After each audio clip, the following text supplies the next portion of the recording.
because I get to tell some of my favorite stuff more than once. This is one of my favorite. This little story right here is one that keeps me keeping on. I love to see those minivans drive up at our parking lot, Pastor, filled with a family. I just love it. See those doors slide open, and here come the kids. Get the picture? A good-sized family on a road trip in a minivan were involved in a horrific traffic wreck. Everybody was fine except the 10-year-old boy. He hung on between life and death for a couple of weeks. And finally, by the grace and goodness of God, the boy hung on to life. However, he lost his left arm. He recuperated very well, was in good health. But as parents, the Christian people they were didn't want him to feel bad about his arm being missing and didn't want him to feel like a handicap, didn't want him to feel like he was less than the young man that God had made him to be. So they prayed about it, and after praying about it, they were determined to go to a nearby judo school and enroll him in the judo school and let them give him some lessons and learn some physical ability on how to use himself in kind of a sporting way. And they explained to the instructor, the sensei, they called him, I believe it is, what they wanted. And as they were explaining what they wanted for the young man, he soon said after they finished their speech, I'm not in the therapy. This is a judo school. You need 2 good arms and you need 2 good legs if you're going to do judo. I'm sorry, I can't help your boy. They went to another judo school and they didn't hardly get through telling this judo instructor sensei what they wanted. He said, I can't do this. We're not equipped to help handicapped people. We can't do this. This is not a hospital. This is a judo school. They went to a couple more, giving the same speech and getting the same answer. They were really burdened, thinking maybe they didn't hear from the Lord. They prayed one more time, and a dear friend of theirs said, now listen, I know what you're doing. I know what you're praying about. Before you give up, there's an older man across the town. He's the oldest judo instructor in town, and he's not getting as many kids there anymore because he can't get on the mat with the kids, but he still knows judo better than anybody in town. You better go to him before you give it up. And they went to the old judo instructor, the sensei. They began to explain to him what they were after. And the boy had lost his left arm, and we don't want him to feel less than a young man. They don't want him to feel handicapped. And the man began to smile, and he said, I believe I can help your boy. And I'll enroll him today. If you will trust me. They said, okay, we will. They got their little boy, the white uniform, the gi, or the G, I believe they call it. And he had that little sleeve tucked into his belt. And he went through his first session, 1 week, 2 weeks, 3 weeks.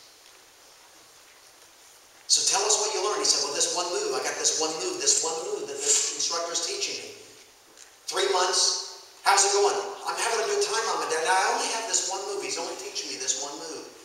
And they went to the instructor by themselves, and the parents said, you know, we don't want him to feel handicapped, but are you treating him handicapped? And he's only got one move down. He said, I told you to trust me. Okay, we'll trust you. 5 months, the instructor calls the parents and said, can I enroll your son in the tournament for the city championship? They said, what? He said, I asked you to trust me, and I'm asking you still to trust me. They said, okay, we will. And so he was then enrolled in the city championship. He got into his first heat. Well, it didn't last long because all he had to do was one thing. So he did that one move. Within 30 seconds, he had pinned his opponent. The second one stepped up. He was a little nervous, but he did that one move. Within 45 seconds, he was pinned. Now, he was going to compete against the #1 in his age bracket.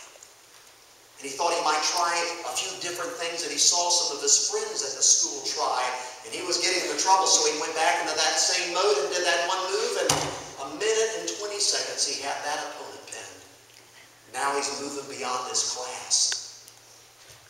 He went all the way to the city championships. By now, the other schools had dismissed, and they were all crowding around the mat as this kid is competing against the champion for the city championship for this year. The kid now was as nervous as a long-tailed cat in a room full of rocking chairs. He began to do something different, like he'd seen the other boys started getting in trouble again, and he started executing that one move. It wasn't as easy with the other kids, but he did that one move, and in less than 2 minutes, he had pinned the city champ. The crowd went nuts as this one-armed boy had defeated the champ, and they raised his right arm as the city champ. They were handing the boy the trophy, and before long, the sensei, the old instructor, looked at the mom and dad and said,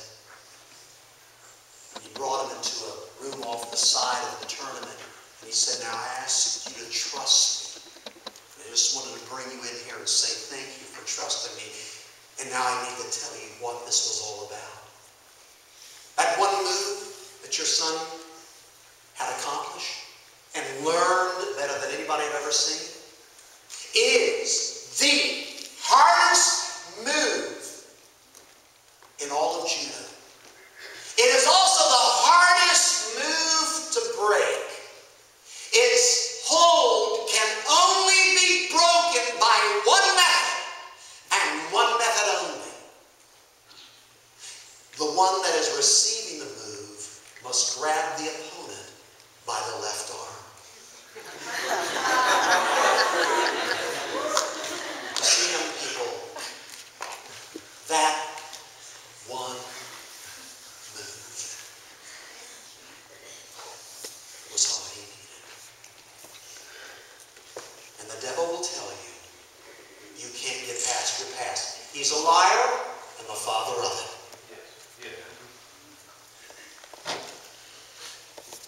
The smoking flax, sir, he will not touch.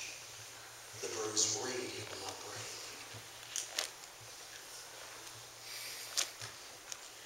You keep reaching forth with this one thing. That gift that God has given you, you just keep on reaching. Stay with the Bible. Stay in prayer. Stay in witnessing. Stay in holiness. And then get pressure. Just scope out Jesus and bring him closer to you. And you will find the perfect will of God is the best place to be. And keeping on